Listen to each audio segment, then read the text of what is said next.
So it may seem like I'm trying to help Thug out. I'm not trying to help him out. I don't care nothing about him, what he got going on, nothing. I care about the truth. Like I told you, before y'all called me to trial, I have lied. I made things up. I told you this before y'all brought me in this courtroom. Y'all trying to put this on my conscience. Y'all trying to put people's life in my hands. I don't lie on people. I don't want to be here.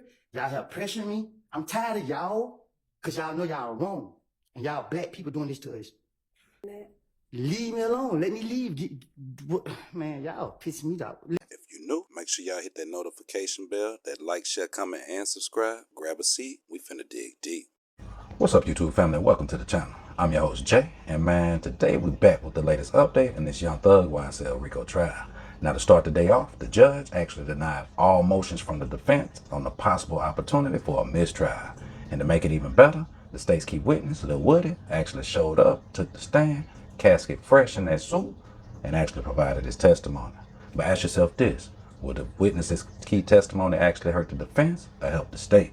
Man, before we dig deep, y'all make sure y'all tap that notification bell, hit that subscribe, and definitely tap the like. Y'all ready? Nah, tap the like. All right, now you ready. Without further ado, grab a seat. We finna dig deep. In this trial, count one charges each of the defendants with the crime of conspiracy to violate the RICO Act. Since all of the defendants are charged with count one, and since all of the other counts charged in this indictment is asserted to be an overt act in furtherance of the alleged RICO Act violation, you may consider all of the evidence that is admitted when you are considering whether the state has proved the RICO conspiracy as to each defendant in count one. I don't know where the in count one goes, but however, when you are considering the remaining counts, except as I have just instructed you concerning the RICO count,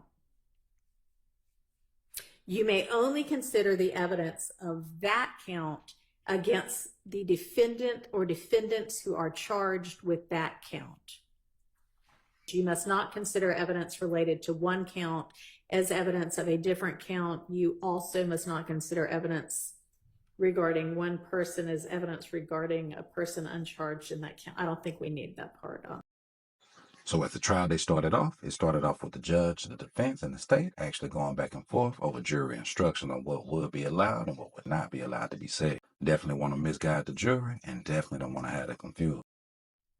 To grapple with and be aware of, and I don't know if you want to create an exception that says, unless I otherwise instruct you during the case, during the course of the case, or at the end of the case.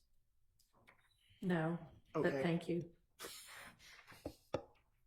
Yeah, that brother's starving. Yes, sir. All right, and honestly, I have taken out some of what I was going to say too. So I am thinking for that paragraph now, it is just going to say, however, generally, when you are considering the remaining counts, you may consider the evidence of that count only against the defendants who are charged with that count. And frankly, that's true. You should only be considering it, even as to the gang counts, against the defendant charged in that count. So that does not in any way limit, when we get there later, consideration of that element of whether there's a gang and whether anything's in furtherance of the gang. That's just, you're limiting it to the defendants charged. So I think it avoids the issue that you appropriately raised. Understood, Your Honor. All right. We agree, Your Honor. All right, great. So I think the next thing we need to do is get Mr. Copeland in and find out how he feels now that he has woken up on Monday. But ask yourself, what made the state's key witness actually have a change of heart? Was it Charleston White that possibly could have shed some light? Or is it something deeper than rap at play? Man, let's be completely clear. Whether he's for the streets, for the defense, he's definitely still working for the state. Let's dig. All right, it's Monday morning now, and I need to find out from you what your intention is with regard to whether you are going to testify in this case. You have been granted immunity so that the privilege of self-incrimination is no longer relevant because the state can't use anything that you might say in answer to their questions or any other questions against you. And you have been instructed with the benefit of counsel as to the consequences if you don't testify. So I'm asking you now what your intention is. May I speak? You can answer my question, please. So you're under subpoena. The state intends to question you. Are you going to answer any of those questions? Are you going to testify in this case? Well, Your Honor, I've been pressured from the get-go. You know what I mean? Like, even when I went to the meeting with Glenville, I have told him over and over and over and over. You know what I mean? This is on my conscience. I got to keep distracting myself every day because I'm being dragged down to here because of lies that I done told. I'm tired of y'all bothering me. Okay, well, I'm sorry that you're tired of being bothered, but you're under subpoena. It's a valid court order. So your decision at this point is, yes, I will abide by the subpoena and testify, or no, I will not abide by the subpoena and the immunity order, and I will be held in contempt for my refusal and put in jail. So which is your decision? Now, with Woody actually taking the stand, man, ask yourself, is this an actual plus for the state or an L for the defense? Now, of course, the defense was definitely banking and hoping on a mistrial, which is why they were so specific with the jury instructions. But ask yourself, what made the state's key witness get up here and actually decide to testify? And will the state's key witness testimony actually sway the jury? Can you believe Woody? Should they believe Woody? Does Woody believe Woody? Let's dig. But I did the time for all my crimes that I was caught for. Sure, this would not be any kind of punishment for any crimes you may or may not have committed. This would be that you have been ordered by a court to testify, and if you refuse to testify, you're held in contempt. You're saying, I refuse to listen to the court's order and obey it. And it is not a punishment, it is an incentive to have you change your mind and obey the court order. So which is your decision? So as you see, Woody clearly doesn't want to be here, but ask yourself, who put him here? Was it the state, defense, or was it Can himself? you explain that to me? So we talked about it. It's the same thing that Glenville doing to me? It is the same order that is still in control. You have a subpoena for your testimony. That is a court order. You also have a court order that says anything that you say can't be used against you, other than if you get on the stand and lie and it amounts to perjury, you can be charged with that or with false statements. But if you refuse to testify altogether, when you're under a court order to do that, then that is considered contempt because you're saying, I don't care what the court has ordered, I'm not going to do it. And then you'll be put in jail through the end of this trial. So Or until you decide, you know what, I think I will testify after all. So let me, Your Honor, I'm telling you to your face, you just said that something about it, they can lock me up for lying. I'm telling you to your face, this is all I do. And you're telling me that they can lock me up if I lie. But if I sit here and testify, so the E way I'm going to jail. No, not with regard to anything that you might testify to. As I'm sure Mr. Melnick has explained this to you, and I know I've explained it previously, but none of that is going to result in you being put in jail because they cannot use that evidence against you to prove any of those crimes that you might incriminate yourself about.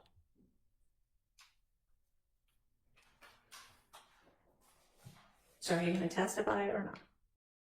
Now, in my opinion, I already feel like Woody knew he was coming to testify. There was a lot of questions, speculation. People thought it was going to be a mistrial Monday and XYZ. No. This man knew he was coming in to testify today. My personal opinion. Was Woody going to jail? Absolutely not. You see, has he sat down for anybody besides himself since this has started? Let that sink in. Have you heard any paperwork revealed anywhere that he took a charge for somebody else and he went and sat down? Nowhere.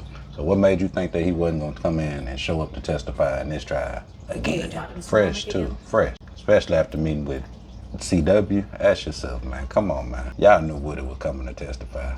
Y'all just wanted to see how he was going to act. All right, Well, let's see. All right, so Your Honor, I'm going to renew my motion for a mistrial based on coercion by Judge Glanville.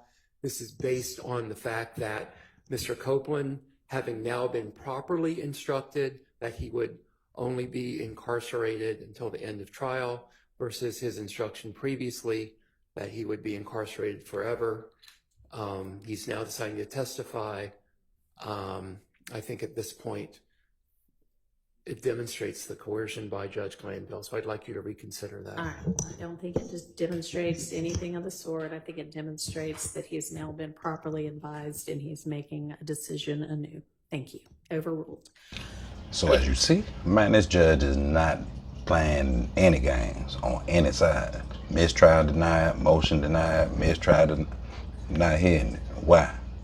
Because the judge still has a legal obligation and a legal duty that she has to do. She has to see this case out. She wants to make sure her name doesn't get blemished, but she also got to make sure she protect Judge G. So why would you let this case play all the way out?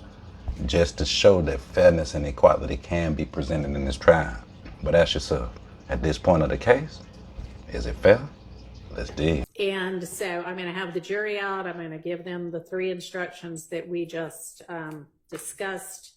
Then we'll have Mr. Copeland in. I'd like him resworn. And then you can pick up from whatever you want to do post 3 p.m. June 12th. Is you by the name of Shell Cal? I don't recall. Do you recall in January of 2015 having to go to the Atlanta Police Department to talk about whether or not you were involved in the murder of an individual by the name of Donovan Thomas Jr.? Say that again. Do you recall in January of 2015 having to go to the Atlanta Police Department to speak about your potential involvement in the murder of Donovan Thomas Jr.? I don't recall. Right.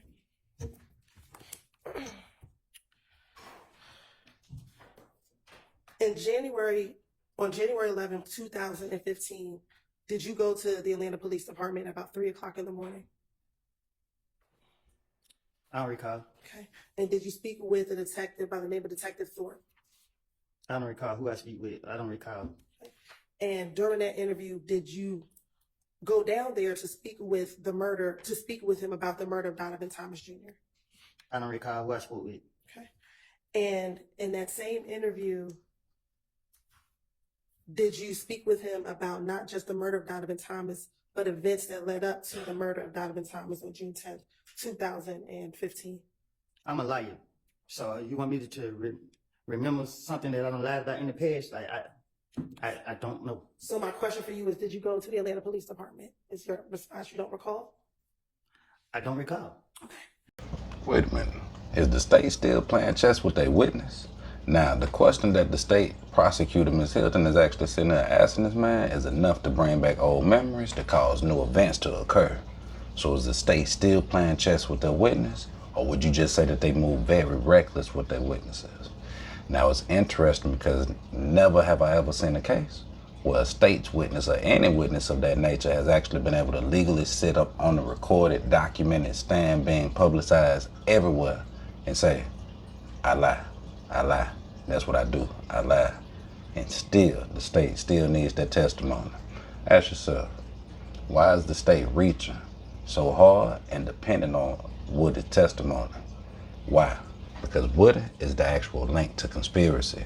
If they can get Woody just to actually put this piece of information in the jury's mind, then the state from there can actually control the narrative with conspiracy.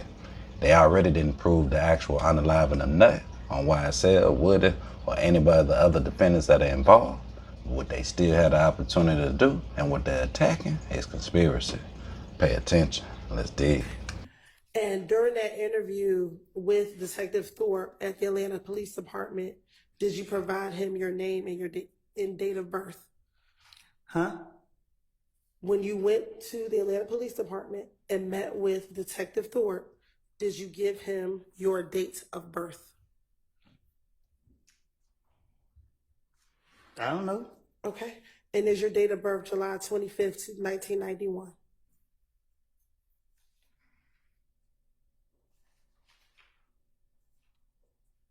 What? Is your date of birth July 25th, 1991? I think. Okay.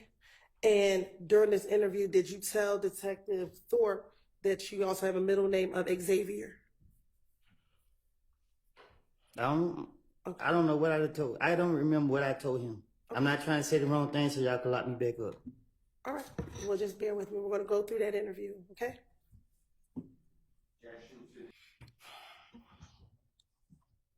Like I told you before y'all called me to trial, I have lied. I made things up. I told you this before y'all brought me in this courtroom. And I'm telling you now. You asked me about 2015. I have got my life together. Y'all trying to put this on my conscience. Y'all trying to put people's life in my hands. I don't lie on people. I don't want to be here. Y'all have pressured me. I'm tired of y'all because y'all know y'all are wrong. And y'all black people doing this to us. And I understand that. Leave me alone. Let me leave. Man, y'all pissing me off. Listen, I don't recall nothing I said to no police. Stop asking me these questions. Okay. I'm telling you, I don't recall. I understand, but we're going to have to get through the questions. You can just continue saying you don't recall if that's what it is. That's what you want me to say? I want you to Hang on, answer the everybody, question. for just a minute. I want you to tell the truth. But you keep going to my lies, though. That's what you... Back in 2015, did you tell Detective Thorpe that this was a lie? I done told the police whatever. Listen, when they get me, I'm going to sit down and I'm going to try to tell them whatever I can to finesse my way out of whatever situation that I'm in. Okay. And it's only now in 2024 that you're saying that everything you said in 2015 is a lie. Is that correct? Because I went to the feds. Y'all didn't let me out of jail till wait, four years later. So if I was telling the truth then, why it took y'all so many years to try to say, okay, he was being honest or whatever the case is? If I was telling the truth, y'all would have made any case back then. Y'all knew I was lying. Y'all put me in jail. I go do my time. I get out of jail, try to get my life together. Y'all trying to drag me back into the lies that I done made. Y'all, what's up? Can I ask you this? In 2021, when you interviewed with Investigator Viverito after you got out of prison, did you tell her that everything you said back in 2015 was the truth, but we as a state didn't believe you back then? So my thing is, right? I went to jail. So the lies that I was telling, they didn't go for it. Y'all didn't go for it. Whoever didn't go for it. So I went to jail, did my time for it, right? And then y'all got me again. So guess what they say? Well, we're going to bring up the name again. And guess what I'm going to do? Try to finesse my way out of it again because y'all ain't touching for the lies I done told them on them in the past. So guess what? It ain't nothing to put the blame on Thug for what I did. And that's what I'm going to do. I'm going to blame him for... I don't recall. Okay, and let me ask you this. But were you asked about other individuals as well? During all these interviews, were you asked about Shannon? And I'm going to put the blame on him. Okay, were you asked about Demekion Garlington? I'm going to put the blame on him. Were you asked about Quindarius Zachary? I'm going to put the blame on everybody but myself. Okay, and during this time... Now, it's not all doom and gloom for the defense with the state's key witness actually taking the stand. However, with the state's key witness taking the stand, this is definitely a game changer for the defense. Now, to play devil's advocate, this does play out better for the defense because at this point, they actually get to cross-examine the state's key witness, Lil Woody. But ask yourself this, is his credibility not already in question? And if it's in question by me, and I'm watching from the outside, you think the jury is not questioning his credibility from the inside? Let's dig. This time, did all the police, every time you spoke to someone, did they tell you they were going to have to verify what you said? And did they? My question to Have you, would answer the question that she asked you. did they tell you that we had to verify everything that you said? I don't recall. Okay. And when they told you they had to verify what you said, you continued to talk to the police. Because with the knowledge that I have, it's nothing to treat the police. But if they had to verify what you said, they had to make sure that what you said was true. How could you trick the police? Easy. Overruled. How could you trick the police? Easy. How? I can't tell you that. Okay. So it may seem like I'm trying to help Thug out. I'm not trying to help him out. I don't care nothing about him, what he got going on, nothing. I care about the truth. The truth was I was going through a phase in my life and I have put all the blame on him. Okay. I don't know what he did. I don't know what he got going on. But y'all got me on the stand and I'm telling the God honest truth. Leave me out of this. I made all these stories up, put the blame on him to get myself out of the situation because the police told me they want a big fish and I'm a little fish. They ain't who I want. Okay. So when they told me that, my only motive was to convince them that I'm telling the truth about this guy right here and I'm lying. All right. Is it true that you told Detective Thorpe that the night before Donovan Thomas got murdered, you were actually at the studio with Thug? I doubt it. I don't recall. Okay. And that the studio that you were at was DJ Drama Studio. Yeah, I don't recall. I don't know that. I don't recall. All right. Have you ever been to DJ Drama Studio with Thug? I don't even know who DJ Drummer is. Okay. Did you also tell Detective Thorpe that on the morning of Donovan Thompson's murder, you actually went to your girlfriend's house early in the morning, around 5 or 6 o'clock a.m. after you left the studio with? Can you say it again? Sure. Is it true that you told Detective Thorpe that after you left the studio on Friday night, the night before Donovan Thomas was murdered, you went to your girlfriend's house at about 5 or 6 o'clock in the morning, and that would be on Saturday, January 10th? I don't know. I can't remember what I told it. I don't recall what I told that man. Okay. And is it true that in that same interview on January 11th, that you told Detective Thorpe that you stayed at your girlfriend's house until about 7 p.m. at night, and that's when you left your girlfriend's home? I'm single. Back in 2015, did you have a girlfriend by the name of Deshawn Quarterman? You have to say her name like that? Okay. Did you have a girlfriend back in 2015? My daughter mama, yes. Okay. And was she your girlfriend in 2015? She's my daughter mama. In 2015, was she your girlfriend? We had a child together in 2015. Now, let's flip the script and take into consideration how Woody actually choosing to testify does actually benefit the state. Now, as you know, this is one of the state's key witnesses in the case based off of alleged firsthand information. Now, secondly, the other thing that you have to pay attention to is that the prosecution has been building this case up on stockpile, compile, and a mountain hill of evidence off of allegation, speculation, assumption, hearsay, and word of mouth. But ask yourself this: will Woody actually slip up and say the wrong thing at the right time to put the nail in the coffin for the defense? And even deeper, ask yourself this: his willingness to actually get up here and testify, does that not say enough? Now, as a juror, you definitely have to take that into consideration with him getting up to testify because, again, it raises question of uncertainty, whether it's with the state or the defense. You have to ask yourself this: what made the state's key witness actually get up here and change his mind to actually testify when he could have just ended it all? Is this deeper than rap? Or did Woody know something that wasn't shared, again, to the public? Now, even with the state's key witness getting up on the stand and actually choosing to testify, whether he's not saying what he's supposed to say or refusing to say what he knows, either way it goes, to the jury, it should show a level of confidence and commitment that the state actually has with this case. So ask yourself, did the state's key witness actually create more doubt in this trial? And would the defense actually be able to turn it around? Would the state's key witness getting up and take the stand? With his unpredictable actions and his unpredictable responses, ask yourself, did he actually help create certainty in the case or create more uncertainty with the state? Will the defense be able to discredit this witness testimony and actually say it is case? Or will the state actually use his testimony to secure a conviction? Or would it be the one who actually ends this case? A lot of people thought today was actually going to be that day, but as you see, this trial is definitely far from over. So what does this mean for the case? And y'all let me know, what's y'all's thoughts with the state's key witness actually jumping on stand and deciding to provide the testimony for the state? Will his actual testimony hurt the case and seal the deal for the YSL6, earning that state that conviction that they've definitely been reaching for? So with Woody deciding to testify, ask yourself, did this just hurt the defense, or did he actually just help put the nail in the coffin for the state? Man, y'all make sure y'all drop y'all's comments. Let me know y'all's thoughts on what y'all took out of everything that happened today. Will Woody actually be the one that actually frees the YSL6, or is this just a beginning of the conspiracy proved by the state based off of speculation and shit? Man, it's your boy Jay.